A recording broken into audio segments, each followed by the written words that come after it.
This is my audio essay for American diversity. My name is Brandon Rossica, and I want to address the topic of how can we all just get along. Now, this isn't a very easy topic to tackle, and it's kind of widely encompassing. Talks about a lot of different, could potentially talk about a lot of different things. But hopefully it'll be apparent on what I think is a good solution for how we can all just get along in today's widely diverse and polarized political climate. Now, first of all, I firmly believe, and I have believed for a long time, that we all of us, not just liberals and conservatives, but Americans and Mexicans and Canadians and South Americans and Africans and everybody in the world, we all share common values such as happiness, success, meaning in life, equality, justice, etc.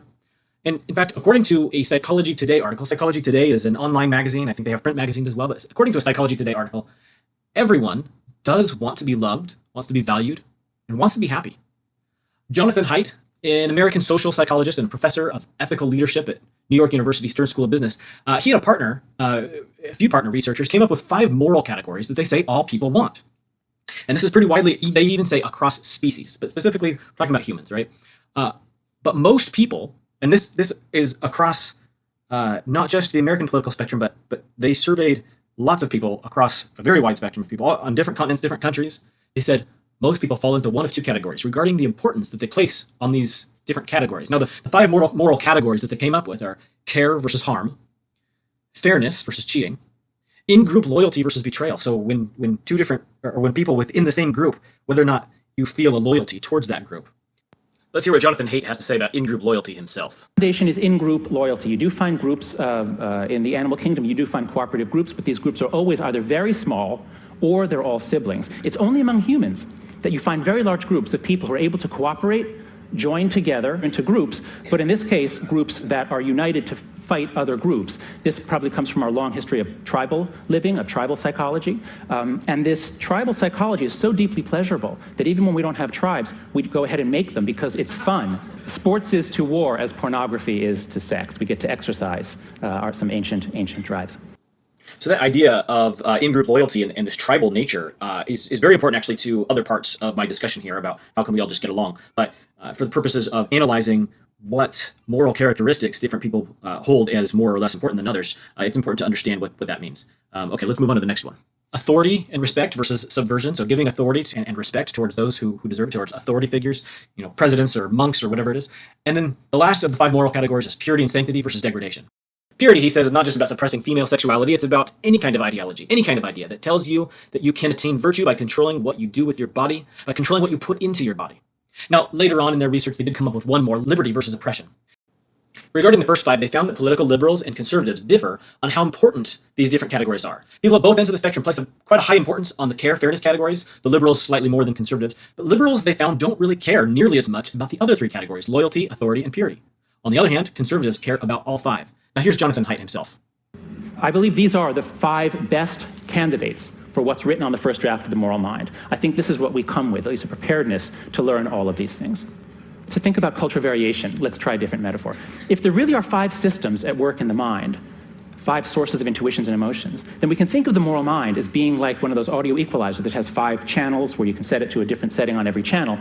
And my colleagues Brian Nozick and Jesse Graham and I made a questionnaire, which we put up on the web at www.yourmorals.org. And so far, 30,000 people have taken this questionnaire, and you can too. Here are the results. Here are the results from about 23,000 American citizens. On the left, I've plotted the scores for liberals. On the right, those for conservatives. In the middle, the moderates. The blue line shows you people's responses on the average of all the harm questions. So as you see, people care about harm and care issues. They give high endorsement of these sorts of statements all across the board. But as you also see, liberals care about it a little more than conservatives. The line slopes down. Same story for fairness. But look at the other 3 lines.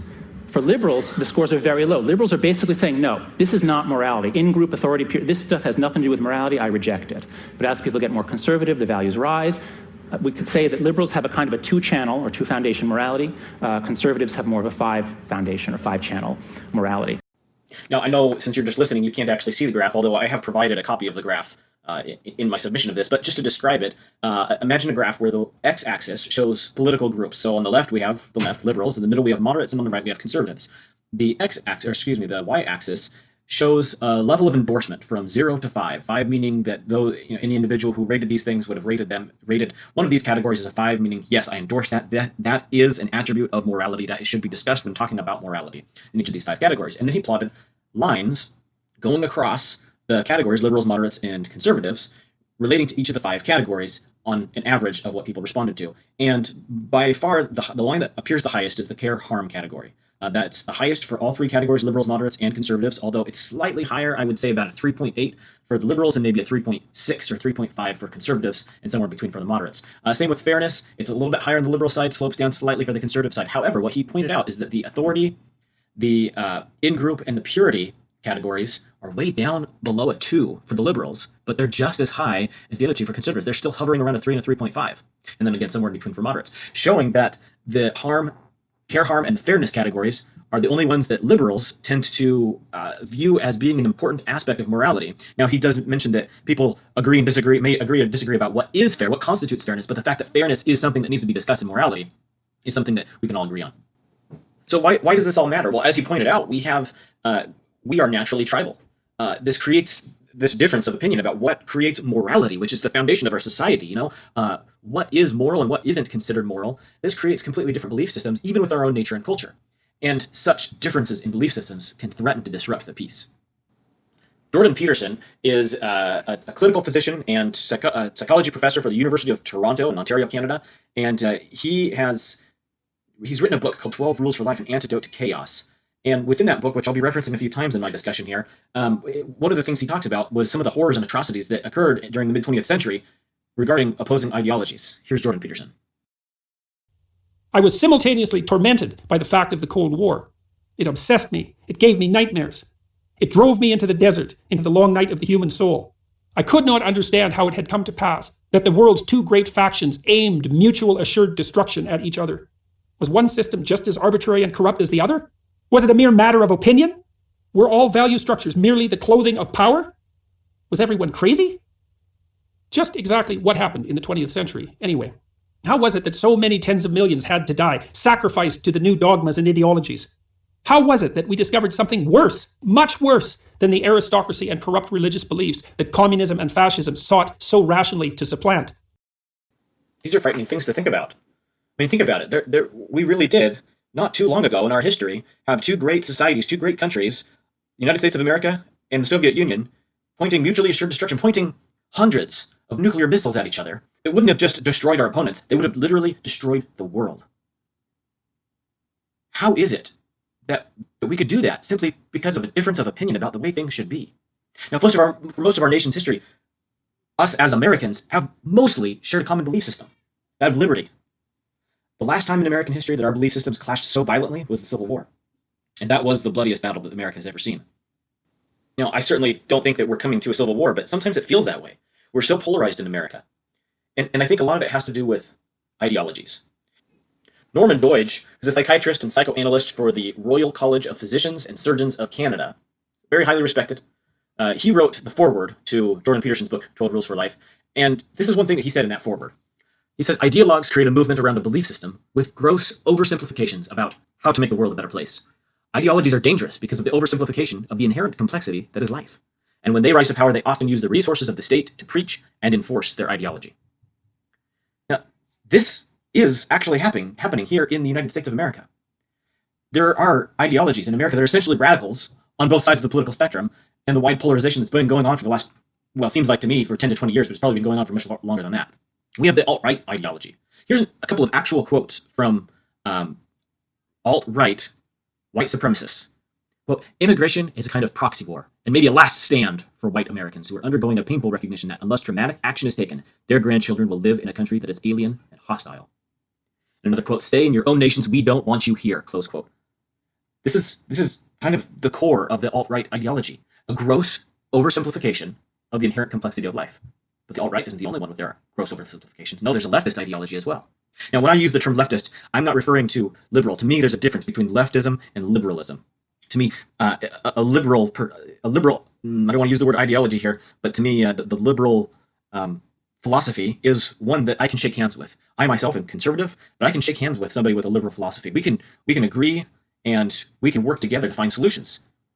However, what I call the leftist philosophy, and others agree with me on this, is not simply liberal. It's extremism. It's an ideology.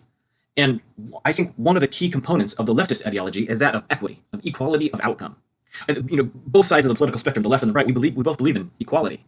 But the right mostly believes in equality of opportunity, where the left mostly wants equality of outcome. And that's just ridiculous. We can't force the world to be equal in outcome. It just doesn't work. In fact, Jordan Peterson talks about some of the attempts to do that in other countries. Here's Jordan Peterson. And what you find is there are systematic differences between men and women. And the biggest differences are that women experience more negative emotion and that they're more agreeable than men. Men are incarcerated at about a 10-to-1 rate compared to women and are more likely to be antisocial and conduct disordered. So the personality differences are mirrored in the socio-medical literature. Okay, so there are differences. But then there's a question. Are those differences a consequence of socialization, or are they biological? Here's how the scientists decided to address this. They thought, well, why don't we rank order countries by how egalitarian their social policies are, and then look at the magnitude of the differences between men and women by the egalitarian social policies. And so then you'll find out, and here's the hypothesis. If the differences between men and women are primarily social, then as cultures become more egalitarian, men and women will become more alike. That's not what happened. The opposite happened. The more egalitarian the society, and it turns out the richer the society, because that's also being discovered now, the more different men and women become. So the biggest difference that's been discovered between men and women, and this is the one that gets biggest in the Scandinavian countries, is interest. Men are more interested in things, and women are more interested in people. And it's a big difference. It's one full standard deviation. And how do you define things? Objects? Gadgets. Okay. Gadgets. Oh, things. okay. Cars. Tools. Yeah. Technology. Right. STEM fields. Yeah. Because the other thing that's happened is that the more egalitarian the society, the fewer women go into the STEM fields. The fewer. That's interesting. Okay. So now this unravels in a big way. It's like this is a hugely relevant issue politically, because it means that you cannot have equality of opportunity and equality of outcome at the same time. It's not possible, because as you make your society more egalitarian and you open up the opportunity for equality of outcome, you increase how different men and women are, and that changes their occupational choice. So if men are more interested in things, which they are by a substantial margin, then way more of them are going to be engineers. Okay, that was kind of a long clip, but I hope you got that. In these egalitarian countries, in these Scandinavian countries, they're not forcing a 50% men, 50% women into these workplaces, and they are naturally choosing, I don't want to call it segregation, but the men and women are naturally choosing career choices that suit them. And they're naturally separating themselves somewhat. Now, I'm going to replay one part of that clip again, because I think it's very, very important for this discussion. You cannot have equality of opportunity and equality of outcome at the same time. It's not possible. I think it's also important to note what happened in socialist countries, because socialism really is basically the leftist agenda. And here's what Jordan Peterson has to say about socialism as it was practiced in other countries. The socialism that soon afterward became so attractive to me as an alternative proved equally insubstantial. With time, I came to understand through the great George Orwell that much of such thinking found its motivation in hatred of the rich and successful instead of true regard for the poor. Besides, the socialists were more intrinsically capitalist than the capitalists. They believed just as strongly in money. They just thought that if different people had the money, the problems plaguing humanity would vanish. This is simply untrue. Okay, so America has ideologies. There's a right and alt-right ideology. There's an extreme leftist ideology. So what? Well, as talked about earlier, ideologies are a gross oversimplification, and the differences in ideologies create tensions between the two groups. Now, there's a little bit of a problem, though, because whereas the right has a clearly defined alt-right, the difference between liberalism and leftism is blurry and nearly indistinguishable. In fact, I bet when I first mentioned the difference between what I consider liberalism and leftism, you were left wondering, what is he talking about? Because to most people, the left and being a liberal is the same thing, but it's not. Leftism really is an extremism. But where is the line? Well, here's my friend Jordan Peterson once again. On the right, I think we've identified markers for people who've gone too far in their ideological presuppositions. And it looks to me like the marker we've identified is racial superiority. And I think we've known that probably since the end of World War II, but we saw a pretty good example of it in the 1960s with William Buckley. Because Buckley, when he put out his conservative magazine, the David Duke types kind of attached themselves to it. And he said, no, here's the boundary. You guys are on the wrong side of the boundary. I'm not with you. And Ben Shapiro recently did this, for example, as well, in the aftermath of the Charlottesville incident. So what's interesting is that on the conservative side of the spectrum, we figured out how to box in the radicals and say, no, you're outside the domain of acceptable opinion. Now, here's the issue. We know that things can go too far on the right. And we know that things can go too far on the left. But we don't know what the markers are for going too far on the left. And I would say that it's ethically incumbent on those who are liberal or left-leaning to identify the markers of pathological extremism on the left and to distinguish themselves from the people who hold those pathological viewpoints. And I don't see that that's being done. And I think that's a colossal ethical failure, and it may doom the liberal left project. Like, the lefties have their point. They're driven fundamentally by a horror of inequality and the catastrophes that inequality produces. And fair enough, because inequality is a massive social force, and it can produce catastrophic consequences. So to be concerned about that politically is reasonable. But we do know that that concern can go too far. Boxing in the extremists and the radicals is really fundamentally important, because it's those differences that drive us to contention. Without putting those barriers and saying, no, you don't belong to my movement. You are a completely separate movement. You're too far to one side. Without being able to do that, then anybody on the left is just going to simply oppose anybody on the right simply because they're part of a different tribe. Remember, we're tribal people. But if we can box those people in, then maybe the rest of us on the left and the right that aren't the extremists, we've actually been able to say, no, they don't represent me. Let me shake hands across the aisle with you, my friend, on the other side. Now, some people today try to compare today's political and social climate to various periods of the mid-20th century, the 1930s or the 1960s. But British historian Niall Ferguson found an even better and scarier comparison: the advent of the printing press and the bloody Reformation in Europe. Here's Niall Ferguson. Nothing has happened like the impact of the personal computer and the internet since the advent of the printing press. And here's the proof. If you look at the impact of these two technologies, it's incredibly similar. The effect of the technological innovation is drastically to reduce the cost of producing content and drastically to increase the volume of content. These two graphs are the same, one for the printed book, the other for the personal computer. What's the difference? The time scale. History today happens 10 times faster than it did at the time of the printing press. But that's the only significant difference, except for one more I'll come to. We underestimate the extent to which our time is a time of communications revolution as dramatic as the time of the Reformation. Oh yes. This is a scary analogy. It is not a funny analogy, sir. It is a bloody terrifying analogy, because when they introduced the printing press into Europe, everything was going to be awesome. Martin Luther, for it was he, just 501 years ago said, if everybody can read the Bible on a printed version of the text in their own language, everything will be awesome. He didn't quite use that word. What he actually said was, we'll achieve the priesthood of all believers the Bible speaks of. Not quite what happened. What happened was that, Martin Luther's sermons were rapidly spread throughout all of Europe thanks to rapid production by printing presses. But so were books like the Malleus Maleficarum, which argued that witches live amongst us and have to be burnt at the stake. That book, the Malleus Maleficarum, Hammer of Wickedness, was one of the bestsellers of the 16th and 17th century. That's a good example of fake news. And it's a good example of something going viral that is a good deal more harmful than a cat video. You know how it is that people are always wanting to tear down statues these days? Have you noticed that? And rename things? Iconoclasm is a typical product of a disruption of the public sphere. Suddenly we must efface the icons of the previous era. That happened in the period of the Reformation too, as in this illustration of a church getting a full Protestant makeover in Antwerp in 1566. Polarization in the 16th and 17th century escalated rapidly from verbal violence, you're a heretic, no, you're a heretic, no, you're a heretic, into actual violence. The threshold between verbal violence and actual violence is a very fragile fence. And they crossed it. And they spent 130 years crossing it. The wars of religion that persisted from the Peasants' Revolt that followed Luther's Reformation all the way to the end of the 30 Years' War in 1648. We are literally repeating history. The advent of the printing press, like you talked about, brought up a huge new scales of getting information out to people. Same thing with the internet and social media. But not all of it is accurate. Not all of it is true. And not all of it is peaceful. We have fake news. They had fake news. And what happened because of it? Are we going to repeat the same bloody history of the past? Are we going to do that again? Political polarization happens because of cognitive biases and positive feedback loops. Like the confirmation bias, only accepting facts that align with your belief and rejecting anything else. It's cherry picking your sources. Or the availability cascade, when you hear about the same thing over and over and over and over again, so it must be true. You've been hearing it a bunch, so it must be true. Well, then the more people accept it, because they're hearing it a lot. But then the more people accept it, the more people hear it, and the more people hear it, the more people accept it. It's a positive feedback loop. The backfire effect. You dig in your heels like a stubborn jackass despite all the evidence that contradicts you. Your resolve in your false ideas and false beliefs are strengthened by opposition rather than weakened. Those damned idiots, they don't know what they're talking about. Positive feedback loops are basically, when things escalate, one higher and higher. My kids do this all the time. They get in a scuffle, they're in trouble. I ask them, well, what happened? Well, he hit me. Okay, why did you hit her?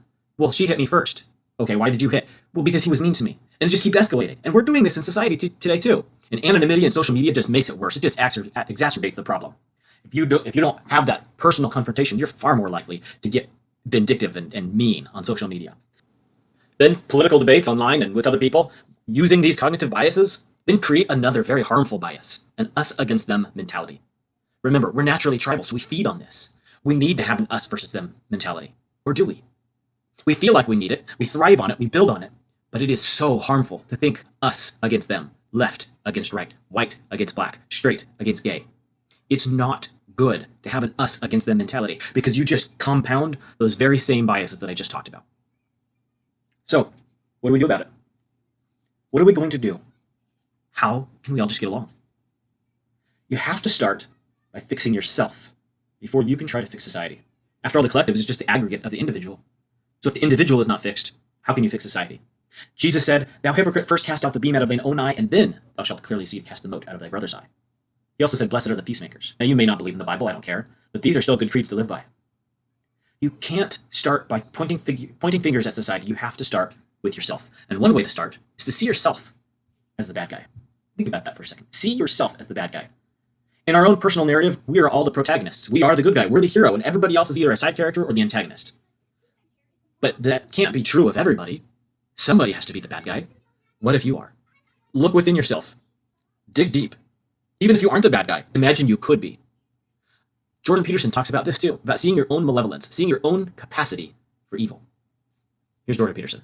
To be good, truly good, you can't just follow rules. That's very clear in the Harry Potter story. And you also have to be able to understand malevolence. And in order to understand malevolence so that you can withstand it, you have to understand that part of you that's malevolent. Because if you don't, you're naive. And if you're naive, you're easy pickings. And so that's a Jungian idea too. And the Jungian idea is that part of personality development is to understand your shadow. And the shadow is those things about you that you do not want to admit to.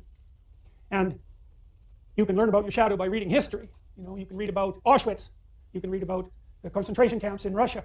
And you can imagine yourself as a guard instead of as a heroic rescuer of unfortunate victims, which would be very, very unlikely. And once you can imagine yourself as a guard, which is a terrifying thing to do, then you understand something about yourself. And I actually think, and I think this is also from studying Jung, that you cannot have proper respect for yourself until you know that you're a monster, because you won't act carefully enough. You know, if you think, well, I'm a nice person, I'd never do anyone any harm, it's like, you're no saint. You can be sure of that. And the harm that you do people can come in many, many ways. And so, if you regard yourself as harmless, inoffensive, nice, well, why do you have any reason to be careful? You're like a teddy bear sitting on a shelf. Even if you throw it at someone, no one's going to get hurt. But that isn't what you're like, because you're a human being, and human beings are some vicious creatures. So see yourself as the bad guy. Recognize your own ability to do evil, and then do everything you can to stop yourself from it. Here's something else you can do. Be grateful. Take responsibility. Don't be a victim. Norman Doidge, who I referenced earlier, who wrote the foreword to Jordan Peterson's 12 Rules for Life, he's a psychoanalyst for the Royal Canadian something. He said, "It's a simple fact that all the ancients, from Buddha to the biblical authors, knew what every slightly worn out adult knows, that life is suffering. If you are suffering or someone close to you is, that's sad. But alas, it's not particularly special. We don't suffer only because politicians are dim-witted, or the system is corrupt, or because you and I, like almost everyone else, can legitimately describe ourselves in some way as a victim of something or someone. It is because we are born human that we are guaranteed a good dose of suffering." Close quote. Your victimhood is not unique. So don't be a victim. Don't use that as an excuse to do nothing.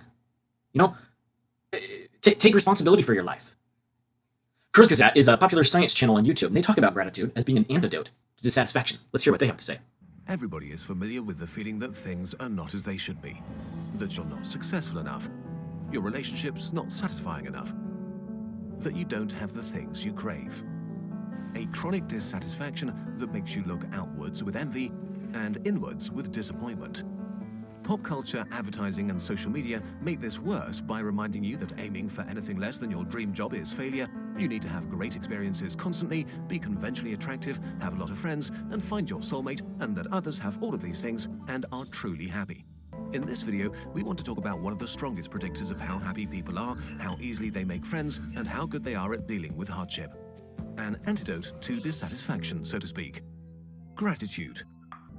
Scientists found that gratitude stimulates the pathways in your brain involved in feelings of reward, forming social bonds, and interpreting others' intentions. It also makes it easier to save and retrieve positive memories. Even more, gratitude directly counteracts negative feelings and traits like envy and social comparison, narcissism, cynicism, and materialism. As a consequence, people who are grateful no matter what for tend to be happier and more satisfied. They have better relationships, an easier time making friends. They sleep better, tend to suffer less from depression, addiction and burnout, and are better at dealing with traumatic events. In a way, gratitude makes it less likely that you'll fall into one of the psychological traps modern life has set for you. So, in a nutshell, gratitude refocuses your attention towards the good things you have. And the consequences of this shift are better feelings and more positive experiences. So find reasons to be grateful. They even suggest keeping a gratitude journal. Just write one thing a day that you can be grateful for. It's wonderful what gratitude can do to cure dissatisfaction and remove the victim mentality from you. The victim mentality is so harmful.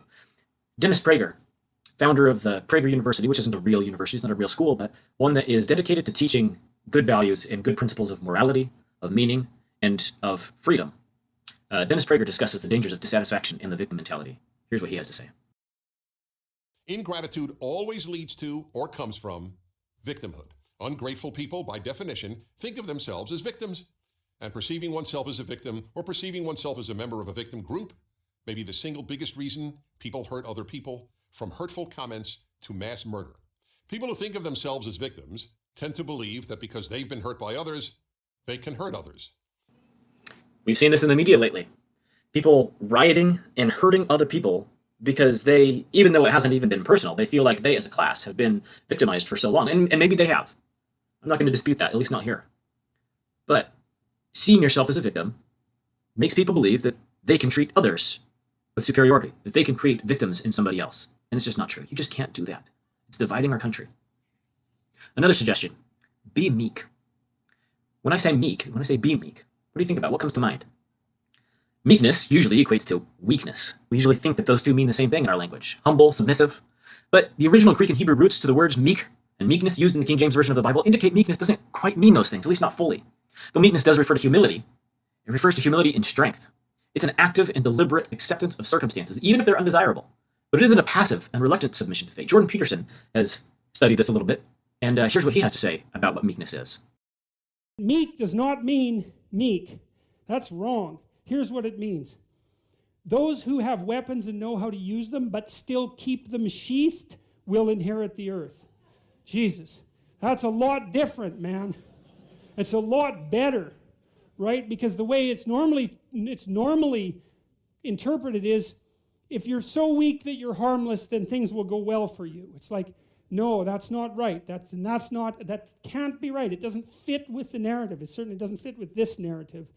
So be meek. Be strong enough to not be a pushover, but be meek enough to sheath your weapons. A weapon doesn't have to be a physical weapon. It doesn't have to be a gun or a sword or a knife. It can simply be your words. It can simply be your capacity for evil that I talked about before. Sheath it, put it away, and then shake hands with those across the aisle. Now, all of these things, they're hard to do. I mean, it's easy to be bad. Jordan Peterson talks about this too in his book, 12 Rules for Life. I'm going to read part of it. Imagine a toddler repeatedly striking his mother in the face. Why would he do such a thing? It's a stupid question. It's unacceptably naive. The answer is obvious. To dominate his mother. To see if he can get away with it. Violence, after all, is no mystery. It's peace that's a mystery. Violence is the default. It's easy. It's peace that's difficult. Learned, inculcated, earned. If I can hurt and overpower you, then I can do exactly what I want, when I want, even when you're around. I can torment you to appease my curiosity. I can take the attention away from you and dominate you. I can steal your toy. Children hit because aggression is innate. But as hard as it is to be good, it's even harder to regulate. Government cannot and should not regulate moral behavior. Government can only do one of three things with regards to the actions of its citizens. It can promote, permit, or prohibit. It can also ignore, but I guess we could classify that under permit. Lon Fuller, who was a legal philosopher, wrote that there are two levels of morality. There's the morality of duty and what he calls the morality of aspiration. Professor of Law and Associate Dean at Stanford Law School, G. Marcus Cole, wrote regarding Fuller's levels of morality. He said, "The morality of duty is that lower standard of morality and behavior by which a much greater part of society agrees it ought to be judged, measured, and even constrained. These are the rules that all must be expected to obey, those certain basic rules that must restrain those who have no desire to conform to the values shared by the rest of society. The morality of duty is essentially the morality for the bad man. All are constrained by a basic duty to respect the person and the property of others." Close quote. In other words, the morality of duty is the minimum that we need to have a functioning society. You could say in a way that much of the Ten Commandments encompasses this. Don't kill, don't steal, don't hurt others.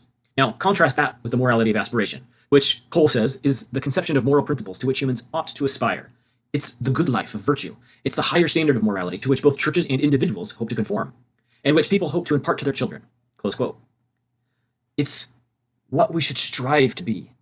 Now, in the past, when governments with moral supremacy essentially had arbitrary power to exercise dominion against anything it deemed to be immoral, essentially when governments legislated virtue, it almost always resulted in gross violation of natural rights to life, liberty, and property of the citizens or the citizens of others. Think about honor killings in Islamic states. That's an example of a government attempting to legislate what it deems to be virtuous, what it deems to be moral, the morality of aspiration. So government should not be in the business of prohibiting those actions which seem to violate the morality of aspiration, though it does have the responsibility to prohibit and thereby punish the violators of those who violate the morality of duty. If you rob me, then I expect the law to take away your property or your liberty through the courts, through fines or imprisonment. So if the government cannot and should not prohibit certain things relating to the morality of aspiration, what can it do? Well, it can promote. It could permit and simply ignore, but it can also promote. It can promote family unity. The government can promote churches and other organizations dedicated to helping families and promoting a moral code. It doesn't have to promote any one religion over another. In fact, it can't without violating the First Amendment to the Constitution. But it can promote churches in general, or, like I said, any other organizations that are dedicated to helping families and that are dedicated to promoting a moral code. Think of the Boy Scouts of America, the Lions Club, the Rotary Club.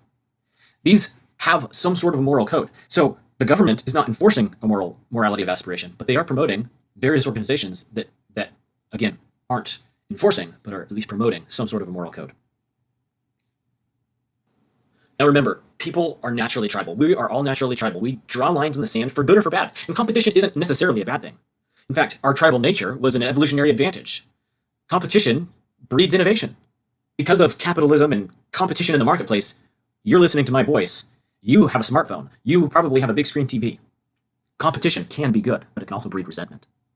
Tribalism along lines dividing people by political party, by race, by sex, by religion, these are bad. They foster bitterness and an us against them mentality.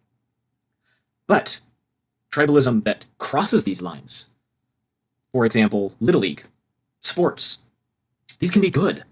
They foster a brotherly kindness. And as long as that camaraderie and that tribalism that exists, creating some sort of a competition between arbitrary lines of different sports teams, different Little League teams, or even different neighborhoods, as long as it doesn't erupt into gang violence, can be a good thing. That's something that we can get behind. Most importantly, though, just because someone belongs to a different tribe than you doesn't make them your enemy. Just because somebody does belong to a different tribe, even if we are divided along these lines, political party, race, sex, religion, it doesn't mean that they are your enemy. I view myself as conservative.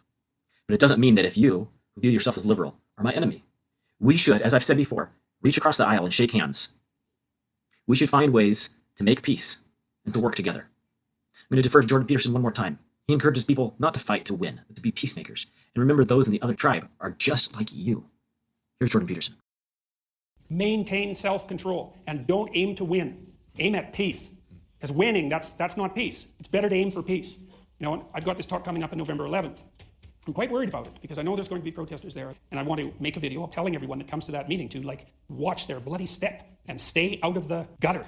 So, so govern yourselves accordingly. Now, the problem is that there are people who would be happy if there was blood running in the street. They're the same sort of people that shoot up high schools or kill innocent, elementary school kids just to show what they're made of and what they believe. And that's a big problem. But for the rest of us, hopefully calmer heads can prevail. And so it really is important not to win. It's like fighting with your wife. You don't win. You can't, because you have to live with her. You can't win. But maybe you can solve the problem and bring about peace. And so you got to practice doing that. Practice restraint. And remember, too, that these people that you're talking about who are radical leftists, is most of the time they're not. They're 95% like you. And if you pull them out of the mob, they're just like your neighbor's 19-year-old kid who's kind of clueless and rebellious, right? And who you might even like. You put them in the mob, it's a whole different thing. And so you got to remember that, too. It's just that they're possessed by these ideas, but only partially. You hardly find a full-blooded, absolutely committed, radical leftist activist. There are some, but not very many. Most of it is just fragmentary behavior. You don't want to make a low-resolution, homogeneous representation of them. And so that's why, again, I think instead of winning, you turn to your own development. You do what you can to stop doing the things that you're doing that aren't good. Because you're not going to hurt anybody if you do that. All you're going to do is help. And otherwise, you'll participate in this polarization. I really do believe it. I truly believe this. And this is something I learned in part from Solzhenitsyn and in part from Jung, is that the way that you set the world straight is by constraining the malevolence in your own heart. And that's no joke, man. That's no easy thing. And that's a good voyage for people to go on if they want something difficult and worthwhile to do. In this venue, he's talking to a group of conservative people, and so that's why he's pointing out the differences with the left wing activists. The same goes for anybody. Look for peace. Don't fight to win, because if you're fighting to win, we're all going to lose. But if we look for reasons to be peaceful, to avoid an us against them attitude, an us against them mentality, then we can win. Like you said, it's like fighting with your wife. It's fighting with your spouse. If you fight, you can't win. So let's not fight. Let's be peacemakers. How can we all get along? Be a peacemaker. Start with yourself. Don't try to fix society. Start with yourself. See yourself as the bad guy. Recognize your own capacity for evil, and then be meek. Don't draw your weapon, even though you could. But don't be a pushover either. Don't be a victim. Be grateful for the things that you have in life. Gratitude is an antidote to dissatisfaction. And then recognize the freedoms that you have and that you can enjoy. Reach across the aisle and shake hands with somebody who otherwise might be your enemy. That is how we can all get along. Thanks for listening.